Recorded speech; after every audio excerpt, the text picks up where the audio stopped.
नमस्कार, डीएनए में आपका स्वागत है। मैं हूं सुधीर चौधरी। आज डीएनए में आपको बताएंगे नेशनल इन्वेस्टिगेटिव एजेंसी यानी एनआईए की कमजोर कस्टडी के बारे में। आज पटना बम धमाकों का एक संदिग्ध आतंकवादी एनआईए की कस्टडी से भाग गया। देश की सबसे बड़ी जांच एजेंसी के लिए ये एक शर्मनाक घटना है। ये लापरवाही कुछ ऐसी है जैसे एनआईए ने संदिग्ध आतंकवादी को दिवाली गिफ्ट दे दिया हो।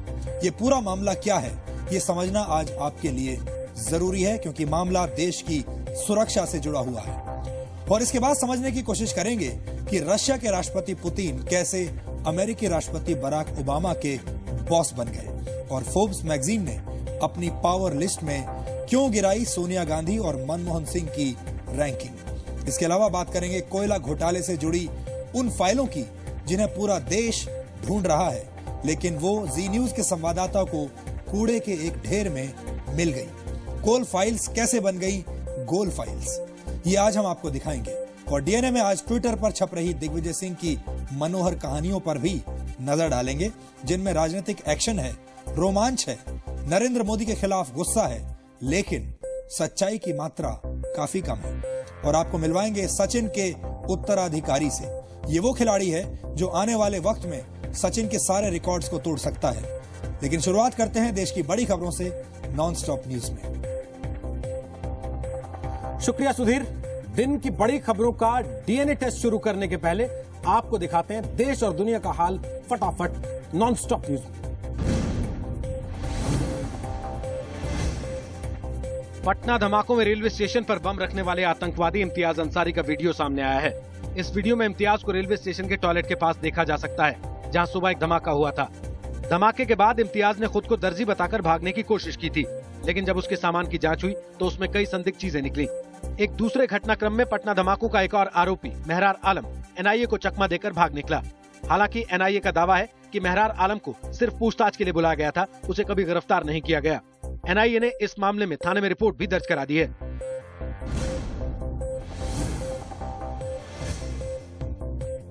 खुफिया सूत्रों के हवाले से खुलासा हुआ है कि पटना में हुए धमाकों के पीछे पाकिस्तान की खुफिया एजेंसी आईएसआई का हाथ है, और इस सीरियल ब्लास्ट का मास्टरमाइंड है इंडियन मुजाहिदीन का फाउंडर मेंबर रियाज भटकल। सूत्रों के मुताबिक आईएसआई ने रियाज के जरिए फंडिंग की और इस पैसे को हवाला के जरिए हिंदुस्तान भेजा गया। 27 अक्टूबर को पटना में हुए बम धमाकों में 6 लोगों की मौत हो गई थी।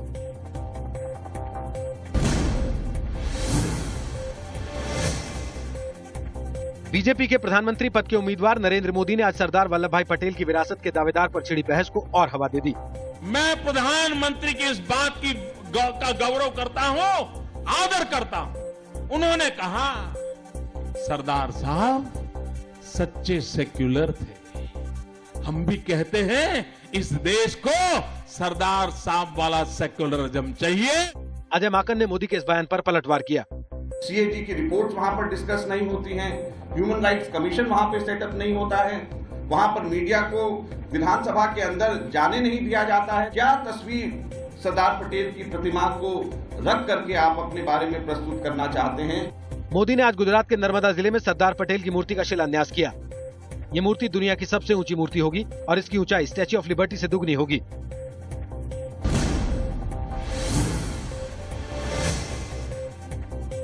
दिवाली के ऐन पहले देश भर में पेट्रोल के दाम 1 रुपए 15 पैसे प्रति लीटर कम हो गए हैं, जबकि डीजल 50 पैसे लीटर महंगा हो गया है। रुपए की कीमत में आई मजबूती इसकी बड़ी वजह बताई जा रही है।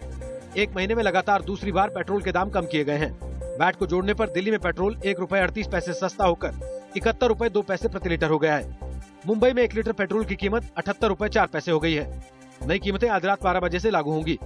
डीजल की कीमत में ये लगातार 10वीं बढ़ोतरी है। दिल्ली में 1 लीटर डीजल की कीमत 53 रुपए 10 पैसे और मुंबई में 60 रुपए 8 पैसे हो गई है।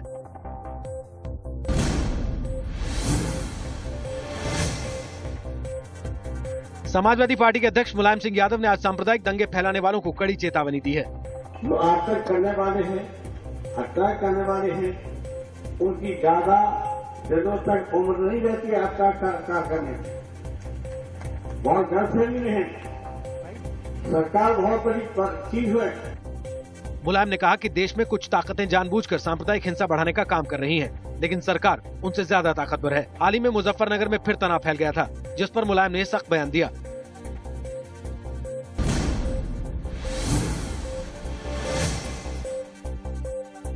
झारखंड में खान और भूतत्व विभाग के दफ्तर के बाहर कोल ब्लॉक आवंटन की फाइलें फेंकी हुई मिली हैं। इनकी संख्या 1-2 नहीं बल्कि 250 के करीब थी। रांची में जब जी न्यूज की इन फाइलों पर नजर पड़ी तो पता चला कि 2005 में बांटे गए कोल ब्लॉक से जुड़ी इन फाइलों को दीमक चाट चुका था। जिन कंपनियों की फाइलें फेंकी गई थी उनमें वो कंपनियां भी हैं जो कि कोयला घोटाले में आरोपों के घेरे में हैं। सवाल यह है कि फाइलों को इस तरह कूड़े में फेंकने के पीछे लापरवाही है या फिर कोई साजिश। जी न्यूज पर दिखाई गई खबर के बाद राज्य सरकार ने मामले में जांच के आदेश दे दिए हैं।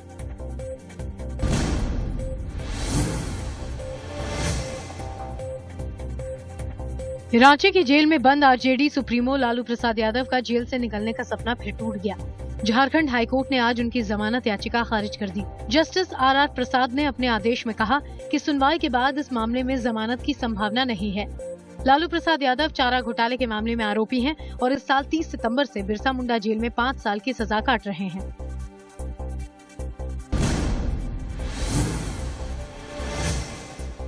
दुनिया के सबसे ताकतवर लोगों की लिस्ट में पीएम मनमोहन सिंह, सोनिया गांधी, मुकेश अंबानी और लक्ष्मी नारायण मित्तल का नाम भी शुमार हुआ है। फोर्ब्स मैगजीन द्वारा जारी की गई साल 2013 की इस लिस्ट में माइक्रोसॉफ्ट के को founder Bill Gates, social networking site के फाउंडर मार्क जकरबर्ग और गूगल के सीईओ लैरी पेज का नाम भी शामिल है।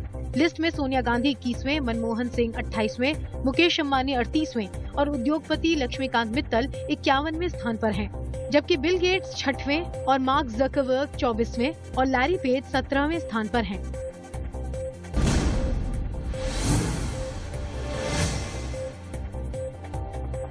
सचिन तेंदुलकर की विदाई के लिए तय की गई वेस्टइंडीज टेस्ट सीरीज में out of form Ishant Sharma को एक बार फिर मौका दिया गया है। सीरीज के लिए खिलाड़ियों का ऐलान आज किया गया, लेकिन टीम में एंट्री का सपना देख रहे सहवाग, गंभीर, हरभजन और जहीर खान खाली हाथ रह गए।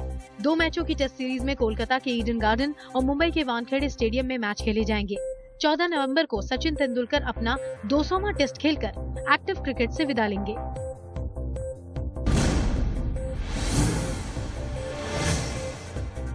जी मीडिया के खास कार्यक्रम भारत भाग्य विधाता में कांग्रेस नेता अभिषेक मनु सिंघवी ने सीएजी को मर्यादा में रहने की नसीहत दी।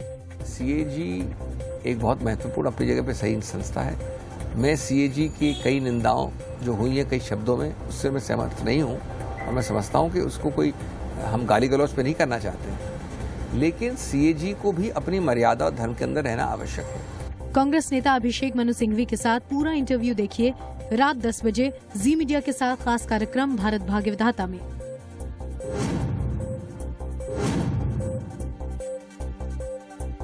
दुनिया भर में आज हैलोवीन फेस्ट मनाया जा रहा है। यूरोप, अमेरिका और जापान समेत दुनिया के कई देशों में आज लोग भूत और चुड़ैल के मास्क और कपड़े पहनकर सड़कों पर उतरे। टोक्यो की सड़कों पर 1000 से ज्यादा छात्रों ने ज़ॉम्बी अटैक का प्रदर्शन किया। अमेरिका में भी हैलोवीन की तैयारी है। हर साल 31 अक्टूबर को क्रिश्चियनिटी को मानने वाले हैलोवीन फेस्ट मनाते हैं। ये फेस्ट गुजर चुके लोगों की याद में मनाया जाता है, जिसमें भूत प्रेत और चुड़ैल बनकर लोग सम्मान व्यक्त करते हैं। तो ये थे दिन की बड़ी खबरें। अब डेली न्यूज एंड एनालिसिस के लिए चलते हैं वापस सुधीर के पास। आतंकी घटनाओं की जांच के मामले में नेशनल इन्वेस्टिगेशन एजेंसी यानी एनआईए को देश की सबसे भरोसेमंद एजेंसी माना जाता है, लेकिन आज जो कुछ हुआ उसे देखकर लगता है कि एनआईए की कस्टडी बहुत कच्ची है और कमजोर भी, और उस पर भरोसा करना एक बड़ी गलतफहमी है। पटना में सीरियल ब्लास्ट का एक संदिग्ध आरोपी मेहरे आलम एनआईए की हिरासत से भाग गया है। मंगलवार को एनआईए ने उसे दरभंगा से पटना बुलाया था, जिसके बाद एनआईए की एक टीम धमाकों के एक और संदिग्ध आतंकवादी मोहम्मद आफ्ताब की तलाश में उसे मुजफ्फरनगर ले गई थी। मुजफ्फरनगर में एनआईए की टीम एक लॉज में मुजफ्फरपुर ले गई थी और मुजफ्फरपुर में ये टीम एक लॉज में रुकी थी, जहां से बुधवार को बाथरूम जाने के बहाने मेहरार आलम एनआईए की टीम को चकमा देकर फरार हो गया। इसके बाद एनआईए की टीम ने मुजफ्फरपुर में इस मामले की शिकायत दर्ज करवाई। मेहरार आलम को धमाकों के मास्टरमाइंड तहसीन अख्तर उर्फ मोनू का करीबी माना जाता है और ऐसे में एनआईए के हाथ से उसका छूट जाना काफी महंगा पड़ सकता है। इस घटना पर एनआईए का कहना है कि मेहरे आलम को गिरफ्तार नहीं किया गया था, इसलिए कस्टडी से फरार होने की बात कहना गलत है। हालांकि सवाल यह है कि अगर ऐसा है तो फिर एनआईए ने इस मामले में शिकायत क्यों दर्ज करवाई। बहरहाल ये घटना एनआईए पर भी उंगली उठाती है। एनआईए मुंबई पर हुए 26/11 के हमले के बाद देश से आतंकवाद का सफाया करने के लिए बनाई गई थी। उस वक्त यह दावा किया गया था कि एनआईए अमेरिका की जांच एजेंसी FBI की तर्ज पर काम करेगी। दावा तो यह भी किया जाता है कि एनआईए में देश के सबसे काबिल सुरक्षा कर्मियों और अधिकारियों की पोस्टिंग होती है, लेकिन इन दावों में कितनी सच्चाई है, इस पर शोध किया जाना चाहिए। और पटना में हुए सीरियल ब्लास्ट की जांच में यह सामने आया है कि इन धमाकों की प्रायोजक है पाकिस्तान की खुफिया एजेंसी ISI। खबर है कि धमाकों की स्क्रिप्ट भी पाकिस्तान में ही लिखी गई और इन धमाकों के लिए ISI से पैसे मिलने के बाद इंडियन मुजाहिदीन के चीफ रियाज भटकल ने हवाला के जरिए आतंकवादियों तक उनकी फीस पहुंचाई थी। पटना धमाकों के 4 दिन बाद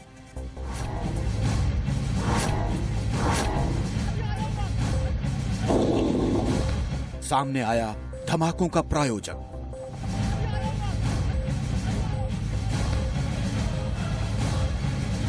पटना के ISI छाप धमाके। खुफिया रिपोर्ट्स में खुलासा हुआ है कि रविवार को पटना में हुए सीरियल ब्लास्ट पूरी तरह से ISI प्रायोजित थे। जानकारी के मुताबिक ISI ने धमाकों के लिए फंडिंग की थी। जानकारी यह भी है कि पटना धमाकों की साजिश इंडियन मुजाहिदीन के फाउंडर टेररिस्ट रियाज भटकल ने रची थी, जो इन दिनों ISI के शहर पर पाकिस्तान में छिपकर भारत के खिलाफ साजिशें रच रहा है। अभी तक ये सामने नहीं आ पाया है कि पटना के धमाकों के पीछे मकसद क्या था, लेकिन इतना जरूर साफ हो चुका है कि ISI से फंडिंग मिलने के बाद रियाज भटकल ने ही धमाकों के लिए पैसा हवाला के जरिए भारत भेजा था, जिसके बाद इस रकम को 6 आतंकियों में बांट दिया गया और फिर धमाकों के लिए अलग अलग राज्यों से जरूरी सामान जुटाया गया। आपको बता दें कि पटना में कुल 18 बम प्लांट किए गए थे, जबकि सिर्फ 7 बम ही फटे। लेकिन अगर पाकिस्तानी खुफिया एजेंसी की साजिश पूरी तरह कामयाब रहती तो पटना में फैली दहशत और ज्यादा हो सकती थी। दिनेश शर्मा, जी मीडिया। और इस मामले पर और ज्यादा जानकारी देने के लिए न्यूज रूम से हमारे साथ मौजूद है मेरे सहयोगी दिनेश शर्मा। दिनेश से हम यही जानना चाहेंगे, दिनेश, आज 2 बड़ी बातें सामने आई। पहली बात यह जो कि एनआईए के लिए शर्मनाक है, एनआईए के हाथ से एक संदिग्ध आतंकवादी छूटकर भाग गया, और दूसरी बात यह सामने आई कि पटना में जो धमाके हुए उनकी स्क्रिप्ट ISI ने लिखी थी। बिल्कुल, देखिए सुधीर जी, पहला जहां तक पहले मामले की बात है तो उस पर देखिए एनआईए की तरफ से NIDG उनसे मेरी बातचीत हुई। उन्होंने ये इसको एक तरह से कहा कि इसको पूरी तरह से डिनाई कर दिया है और उनका ये मानना है कि ये जो शख्स है इसको गिरफ्तार नहीं किया गया था, बल्कि इसको निशानदेही के लिए वहां पर ले जाया गया था और निशानदेही के दौरान ही ये भाग गया और NIA की तरफ से शिकायत दर्ज की गई, लेकिन बिहार पुलिस की तरफ से थोड़ी कोताही बरती गई पूरे मामले पर। तो यही सफाई जो है नेशनल इन्वेस्टिगेटिव एजेंसी की तरफ से एक नोट भी आया है जिसमें दी गई है कुछ देर पहले। जी दिनेश, लेकिन सबसे बड़ा सवाल यह है कि अगर गिरफ्तार नहीं किया गया था तो फिर यह संदिग्ध आतंकवादी भागा क्यों? इसे भागने की जरूरत क्या थी? और जब यह भाग गया तो इस पर एक शिकायत भी दर्ज करवाई गई है। क्या आपको ऐसा लगता है कि NIA में हमने अपने बेहतरीन अफसरों को तो भर्ती करा लिया, लेकिन काम करने का जो तरीका है उसमें कोई खास फर्क नहीं आया है? बिल्कुल सुधीर जी, एजेंसी अभी नई है, नेशनल इन्वेस्टिगेटिव एजेंसी नई है, लेकिन आतंकियों, जहां तक आतंकियों को पकड़ने की बात है, डाटा अभी पूरी तरह से जो है एक तरह से कहे कि उसके पास नेशनल इन्वेस्टिगेटिव एजेंसी के पास भी नहीं है, बल्कि इंटेलिजेंस ब्यूरो के जो ऑफिसर्स हैं, खुफिया विभाग के जो अधिकारी हैं, वो NIA की मदद करते हैं। और जहां तक इस पूरे मामले की बात है तो कहीं ना कहीं NIA की तरफ से भी कोताही बरती गई, उसकी तरफ से भी ढील दी गई, क्योंकि अगर आपकी कस्टडी में कोई है और वो संदिग्ध, एक तरह से संदिग्ध जो है किसी आतंकी की निशानदेही के लिए जा रहा है, तो आपकी जिम्मेवारी बनती है, स्थानीय पुलिस की जिम्मेवारी बनती है और आप अपनी जिम्मेवारी से बच नहीं सकते। तो इसमें भी यही देखने में आ रहा है कि कोताही NIA की तरफ से भी बरती गई। जी दिनेश, आपका शुक्रिया। तो NIA जिस पर हमारा पूरा देश इतना बड़ा भरोसा करता है, आज उसकी साख को भी एक झटका लगा है। दुनिया का बॉस कौन है? इस सवाल का जवाब सब जानना चाहते हैं और यही बताने के लिए फोर्ब्स मैगजीन हर साल दुनिया के सबसे शक्तिशाली लोगों की लिस्ट जारी करती है। फोर्ब्स की नई लिस्ट में दुनिया का बॉस इस बार बदल गया है। अब रशिया के राष्ट्रपति व्लादिमीर पुतिन अमेरिकी राष्ट्रपति बराक ओबामा के बॉस बन गए हैं। फोर्ब्स ने दुनिया के 72 सबसे ताकतवर लोगों की लिस्ट जारी की है, जिसमें रशिया के राष्ट्रपति व्लादिमीर पुतिन को पहला नंबर मिला है, यानी वो पहले नंबर पर हैं। मैगजीन के मुताबिक पुतिन अमेरिका को सीरिया पर हमला करने से रोकने में कामयाब रहे और पूरी दुनिया ने उनकी ताकत को महसूस किया। पिछले 3 वर्षों में पहली बार है जब इस लिस्ट में अमेरिकी राष्ट्रपति बराक ओबामा पहले नंबर से फिसलकर नंबर 2 पर आ गए।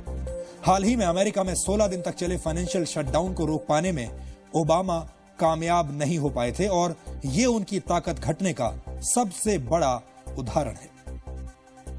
लिस्ट में चीन के राष्ट्रपति ज़ाई चिनपिंग तीसरे नंबर पर हैं, जिन्होंने चीन को दुनिया की सबसे बड़ी आर्थिक ताकत बनाने के लिए कोशिशें की हैं।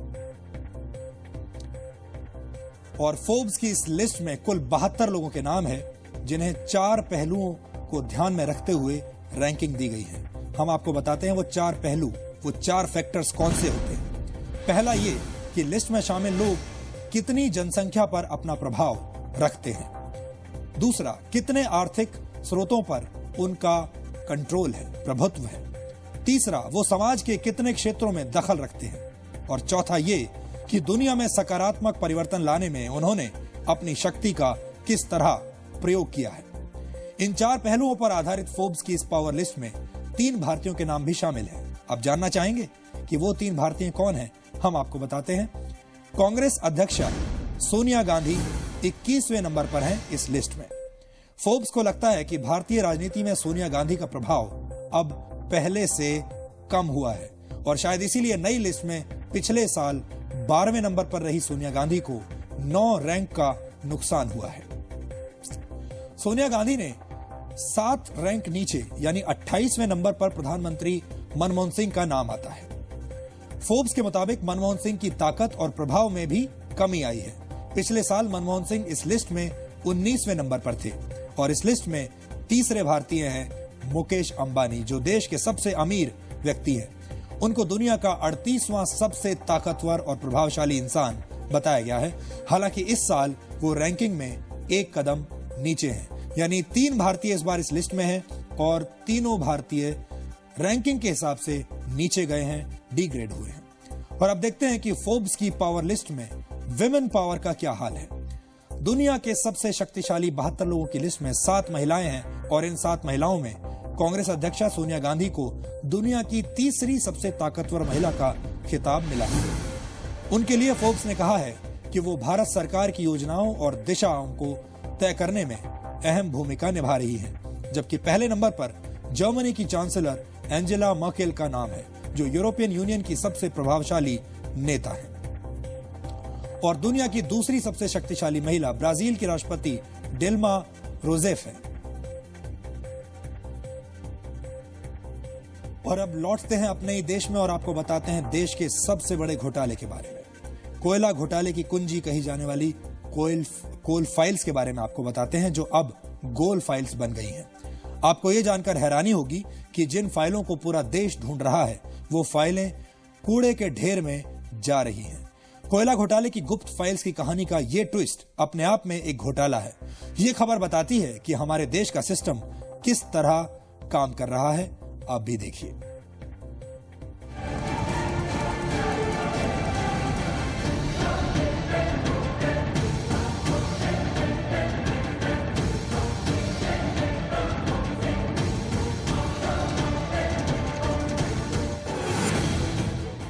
ये आपको दीमक लगे कागजों का कचरा दिख रहा होगा, लेकिन इस कचरे और इन कागजों की कहानी आप सुनेंगे तो हैरान रह जाएंगे। ये कोल ब्लॉक आवंटन से जुड़े वो कागज हैं जो कोयला घोटाले की जांच में अहम साबित हो सकते हैं। झारखंड के खनन विभाग के दफ्तर से ये कागज कूड़े के ढेर में मिले हैं। और दफ्तर के ठीक बाहर आप देखिए, ये है एक नजारा फाइलों का, बिखरी हुई फाइलें हैं। ये फाइलें कोई मामूली नहीं है, ये कोल ब्लॉक आवंटन से संबंधित फाइलें हैं और इनको दीमक चट कर गए हैं। कई ऐसी चीजें हैं, देखिए एक लिखा हुआ है track record of the applicant, यानी कोल ब्लॉक के लिए जिन लोगों ने आवेदन दिए उनके आवेदन हैं। इन आवेदनों पर विचार हुआ नहीं हुआ, कोल ब्लॉक आवंटन हुआ नहीं हुआ, ये तो जांच के बाद पता चलेगा। लेकिन इन फाइलों को निपटा दिया गया है, दीमक की मदद ली गई है, फाइलों को फाड़ करके फेंक दिया गया दफ्तर के बाहर। कोयला घोटाले से जुड़ी कई फाइलें और दस्तावेज लंबे समय से गायब हैं। न तो इस बारे में सरकार पूरी जानकारी दे पाई है और न ही सीबीआई ऐसी सभी फाइलों को ढूंढ सकी है। हमने खनन विभाग के अधिकारियों से पूछा कि आखिर क्यों इन कागजात को कूड़े में फेंक दिया गया, तो जवाब मिला कि इन्हें दीमक खा गए थे। जो दीमक से कागजात जो है मिट्टी में परिवर्तित हो गया है, उसी को बाहर करने की बात थी। आप लोगों के फाइलों को बचा कर रखने का कोई व्यवस्था नहीं? बात बचा कर तो रखने की व्यवस्था है, लेकिन चूंकि नई सरकार गठन हुआ था यहाँ, वैसी व्यवस्था नहीं थी। यहाँ चूंकि सचिवालय की फाइल कब से रखा हुआ, इनकी कहना है कि नहीं उनको पता है। तो इस तरह से तो कोई भी फाइल कभी भी दीमक चाट जाएगा? ऐसा नहीं है। हमने कूड़े में पड़े इन कागजों की सच्चाई जानने के लिए खनन विभाग के सचिव से भी बात की, जिन्होंने इन कागजों को सिर्फ मामूली ब्रोशर बता दिया। ये तो बंडल पड़े हुए थे, इसको खोल करके चेक कर लिया गया। ये बंडल्स जो रखे हुए थे इस जानने के लिए कि क्या ये संचिकाएं हैं या कुछ और है, जिसको कि खोला गया तो एक भी संचिका नहीं पाई गई। इतने साल से क्यों रखा हो गया था, क्या है? मैं नहीं बता सकती हूँ। कूड़े के ढेर में सिर्फ कोल ब्लॉक आवंटन से जुड़े कागज ही नहीं, कई कंपनियों के आवेदन और बैंक ड्राफ्ट्स की जेरोक्स कॉपी भी मिली है। अगर कूड़े में पड़े इन कागजों की कोई अहमियत नहीं थी तो इतने सालों से इन्हें संभाल कर क्यों रखा गया? और अगर संभाल कर रखा गया तो उसी वक्त क्यों कूड़े के ढेर में फेंक दिया गया? जबकि कोयला घोटाले की गुम फाइलों को सीबीआई ढूंढ रही है, क्या गुम फाइलों और कूड़े के ढेर में पड़े इन कागजों के बीच कोई कनेक्शन है? ये सवाल जवाब की मांग कर रहे हैं। श्रीकांत प्रत्यूष, जी मीडिया, रांची। कोयला घोटाला देश का अब तक का सबसे बड़ा घोटाला है और सीएजी के मुताबिक ये 1,86,000 करोड़ का घोटाला है। लेकिन इस घोटाले को लेकर सरकार कितनी गंभीर है, ये अभी आपने देख लिया। कोल ब्लॉक से जुड़े कागजात अब कूड़े के ढेर में मिल रहे हैं, वो भी तब जब कोयला घोटाले में जांच सबसे अहम मोड़ पर है। सुप्रीम कोर्ट इस जांच की निगरानी कर रही है, लेकिन सरकार की गंभीरता अभी आपने देखी। झारखंड के खनन विभाग के पास इन कागजात के कूड़े में पहुंचने के बारे में बहानों की सिवा कुछ नहीं है। हमारे सहयोगी श्रीकांत प्रत्यूष ने विभाग की एडिशनल डायरेक्टर अंजलि कुमारी से बात की और उनसे इस मामले के हर पहलू के बारे में जानने की कोशिश की। ये पूरी बातचीत अब हम आपको दिखाते हैं। आप बताइए, आपके दफ्तर के बाहर ये सारी फाइलें क्यों फेंकी गई हैं और इतनी बुरी हालत में क्यों? मैं ये कहना चाहूंगी कि क्या वहाँ फाइलें हैं? आप अभी वहाँ से देख कर आ रहे हैं, क्या कोई फाइल आपको नजर आ रही है? फाइलें तो हैं वहाँ पर। फाइलें नहीं हैं। मैं कह रही हूँ फाइल बिल्कुल ही नहीं है। और जो कमेटी के द्वारा जो कागजात खोले गए हैं, जो बंडल्स खोले गए हैं, उसमें एक भी संचिकाएं नहीं मिली हैं। संचिका ऐसी होती है, इसका एक पार्ट, एक टुकड़ा भी आप हमें दिखाइए वहाँ पे। वो किस तरह की? वो डंप है। वो हम लोगों ने जो गवर्नमेंट ने जो एक कमेटी जो बनाई है, 2 अंडर सेक्रेटरी गवर्नमेंट के साइड से हैं, एक मैं हूँ उसमें, मेरी अध्यक्षता में ही कमेटी बनी है। और यहाँ पूर्व से हमारे ज्वाइनिंग करने के पहले से कुछ बंडल्स रखे हुए थे, जिसको कि हमने ही गवर्नमेंट के नोटिस में लाया। इसकी सूचना जब मैं ज्वाइन की थी तब तक मुझे नहीं थी। हमारे डायरेक्टर महोदय डॉक्टर जयप्रकाश सिंह के द्वारा ये सूचना दी गई मुझे कि ये इसी कार्यालय में आकर के यहाँ पे कुछ जो है संचिकाएं, कुछ बंडल्स हैं जो माइनिंग से रिलेटेड है, आप उनको लेटर दे दीजिए। लेकिन वहाँ फाइलों पर लिखा हुआ है, ऊपर भी कवर पर भी लिखा हुआ है तो कोल ब्लॉक। कंपनीज के जो ब्रोशर होती हैं वो कंपनी का प्रोसेस का कुछ पार्ट है। कई कंपनियों का डिटेल भी है उस पर, पूरा डिटेल नहीं है उस पर। इतने साल से क्यों रखा हो गया था, क्या है? मैं नहीं बता सकती हूँ। किसने तय किया कि इसको फेंक देना चाहिए? ये कमेटी ने ये निर्णय, चूंकि वो ऑलरेडी पूरी की पूरी मिट्टी हो गई थी, जिसको कि प्रिजर्व करना संभव नहीं था। एकदम मिट्टी का जो ढेला हो गया था, जितना हो सका हम लोगों ने सारे को इन्वेंटरी तैयार कर दिया और बिल्कुल जो एकदम मतलब मिट्टी के ढेर में थे उसको ही वहाँ बाहर रखा गया। अगर मुझे मेरी मंशा ये रहती कि उसको हटा देना है, उसको खत्म करना है, तो मैं वहाँ क्यों फेंक? लेकिन कोल ब्लॉक आवंटन के आवेदन उसमें हैं। डिफरेंट कंपनीज के द्वारा जो है ना वो मतलब ब्रोशर है उनका, ब्रोशर नहीं, आवेदन भी है उसमें। नहीं तो वही ब्रोशर उसको कहिए, जो एप्लीकेशन फॉर्म में जो लोग अप्लाई करते होंगे वो है। हम लोगों ने जो कमेटी जो एक फर्स्ट नज़र में जो देखा, उसका सारे का सारा इन्वेंट्री हम लोगों ने तैयार कर दिया। कोयला घोटाले से जुड़े कागजात जिस तरह कूड़े के ढेर में अब मिल रहे हैं, उसके बाद इस पर राजनीति भी शुरू हो गई है। सुप्रीम कोर्ट नजर बनाए हुआ है, लेकिन कैसे मुद्दों को दबा देना है, कैसे जो कांग्रेस के नेता हैं उनकी फाइल को डस्टबिन में फेंक देना है, इसमें सरकार लगी हुई है। सुबह से शाम तक कोयला की आग को दबाने में लगी हुई है सरकार। क्या मानते हैं आप, किस तरह की चीजों को गायब करने की कोशिश की जा रही है जो दस्तावेज है? अगर ऐसी कोई कोशिश की जा रही है तो उसके खिलाफ सख्त कार्रवाई होनी चाहिए। हम सभी ये चाहते हैं कि कानून की व्यवस्था के अनुसार सब काम। उसको देखना पड़ेगा कि डस्टबिन में किस तरह की फाइल है, जांच होना चाहिए और सीबीआई जाए, उसको फाइल को उठा के लाए, डस्टबिन से झाड़ कर उसको देखे और लोगों को बताए कि किस तरह की फाइलें हैं। मुझे उसकी कोई जानकारी नहीं है। अगर ऐसा कुछ हुआ होगा तो कानून काम करेगा। अब हम आपको सीधे लेकर चलते हैं रांची। मेरे सहयोगी श्रीकांत प्रत्युष इस वक्त हमारे साथ हैं और श्रीकांत ने अपनी आंखों से उन फाइलों को देखा है कूड़े के ढेर में। श्रीकांत, हम आपसे जानना चाहते हैं, हमारे दर्शकों को बताइए कि वो फाइल्स कूड़े के ढेर तक कैसे पहुंची, उन फाइल्स का महत्व क्या है और कुल मिलाकर जो सरकारी रवैया है इन फाइल्स को, इन कागजात को लेकर, वो आपको क्या लगा वहां पर? सुधीर जी, खास बात यह है कि जिस दिन सीबीआई ने झारखंड सरकार से कोल आवंटन से संबंधित कागजों की फाइलों की मांग की, उसी दिन दूसरे तरफ खनन विभाग में उन फाइलों को निपटाया जा रहा था, यानी दफ्तर से बाहर फेंका जा रहा था कूड़े के ढेर पर। तो ये आशंका स्वाभाविक है कि कुछ न कुछ गड़बड़ है, क्योंकि जो 2005 से फाइलें रखी गई थी सुरक्षित संभाल कर, उन फाइलों को अचानक फेंकने की क्या जरूरत हो गई, क्यों उसको निपटा देना चाहता था विभाग? हमने पूछा तो उन्होंने कहा कि कंपनियों के ब्रोशर थे, कोई कागजात नहीं था, कोई अलॉटमेंट का कोई लेटर नहीं था। लेकिन जब उनकी टीम पहुंची, हमारी खबर के बाद जब जांच का आदेश हो गया, सरकारी आदेश हो गया और 3 सदस्यीय टीम पहुंची जांच करने, तो फाइलों में वो भी ढूंढने लगी कि कुछ मिला भी, लेकिन वो छिपाना चाहती थी। तब मैंने कैमरे के सामने खुद उन्हें दिखाया कि ये कोल ब्लॉक आवंटन के कागजात हैं, ये हैं ड्राफ्ट हैं, आप कैसे कह रहे हैं कि इसमें कुछ नहीं है? तब अधिकारी सख्ते में आए और उन्होंने माना कि बड़ी भूल हुई है, बड़ी चूक हुई है और इस तरह से फाइलों को दफ्तर के बाहर नहीं फेंका जाना चाहिए था। तब उस महिला अधिकारी का इंट्रोगेशन शुरू हुआ, हमारी कैमरा के सामने शुरू हुआ।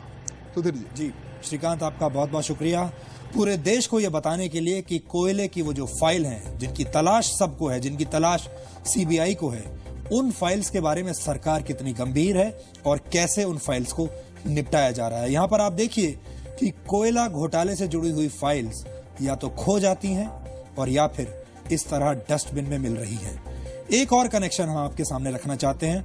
झारखंड में इस वक्त जेएमएम की सरकार है, शिबू सोरेन के बेटे इस वक्त झारखंड के मुख्यमंत्री हैं और झारखंड जिस वक्त ये कोयला घोटाला हुआ था, उस वक्त शिबू सोरेन खुद कोयला मंत्री थे। और अभी आपने हाल ही में देखा भी होगा, सुना भी होगा आपने कि उस वक्त के जो कोयला सचिव हैं, उन्होंने उस वक्त कोयला मंत्री यानी शिबू सोरेन की शिकायत भी की थी कि कैसे वो अपने मनमाने ढंग से काम कर रहे हैं कोयला मंत्रालय में। बाकी की कहानी आप खुद उसका अंदाजा लगा सकते हैं। हमारे देश में भ्रष्टाचार होने का एक बड़ा जरिया है नेताओं और अफसरों के बीच होने वाले इशारे। देश के इतिहास में तमाम ऐसे मौके आए हैं जब इशारों में घोटाला हो गया, यानी किसी चीज का कोई लिखित प्रमाण नहीं है, लेकिन अब ये इशारे नहीं चलेंगे। सुप्रीम कोर्ट ने कहा है कि अफसर अपने राजनीतिक बॉस के जुबानी आदेशों का पालन अब नहीं करेंगे।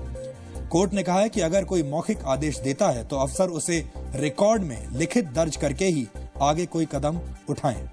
सुप्रीम कोर्ट ने 83 रिटायर्ड अफसरों की जनहित याचिका पर यह फैसला सुनाया है। इस ऐतिहासिक फैसले में सुप्रीम कोर्ट ने कहा है कि अधिकारियों का बार बार ट्रांसफर बंद होना चाहिए और किसी भी तरह के राजनीतिक हस्तक्षेप से अफसरों को बचाने के लिए उनका कार्यकाल भी तय होना चाहिए। सुप्रीम कोर्ट ने कहा कि संसद को इस बारे में कानून बनाना चाहिए।